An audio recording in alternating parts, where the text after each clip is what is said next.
روز 3 اکتبر جسد روزنامه‌نگار شناخته محمودجان دادابایف را با چاره‌های بهداشتی مستقیما از بیمارستان به آرامگاه مرادبخش شهر خوجند آوردند و به خاک سپاریدند. وی شام 29 اکتبر در 51 سالگی درگذشت.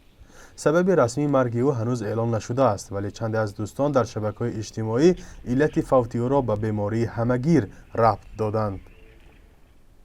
خیلی صد تباش بلند شد، همون دکتر جیزدی وکیلی سومدان گفتن که خیلی اینجا رو لیشیر می‌کنیم. هم دینه همون سال بچه‌ش همون رو نفس همون نفسش مشکل‌تر شد، همون کسر وکیلی فیلم رو وای شد، همون نمایشی خیلی سخت قبض زباله روز کش خیلی سخت شد دیگه. این سری ما دکتر که اگر تلفن گاز دادم گفت که میشه کوفه میشه.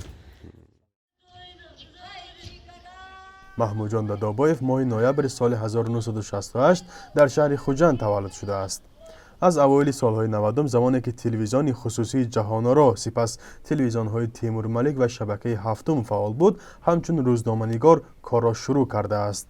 بعداً با تأسیس شرکت تلویزیون سیمای مستقل یکم، اولین رهبر این شرکت از سالهای 1998 تا 2003 بود.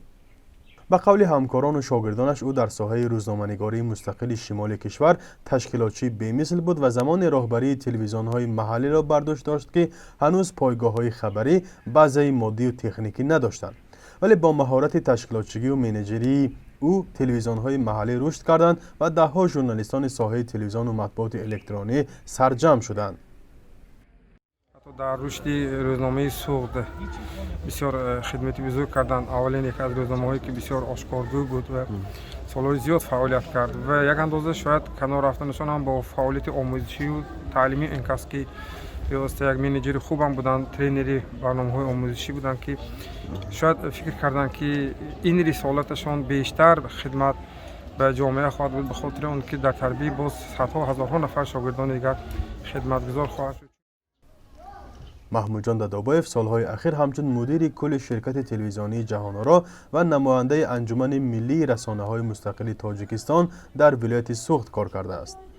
همزمان سخنگوی شهردار خوجند نیز بود و در دوره‌های آموزشی به خبرنگاران شیوه‌های نوی بازتاب موضوع‌ها را درس می‌داد. فرزان محمدی، رادیو آزادی، شهر خوجند.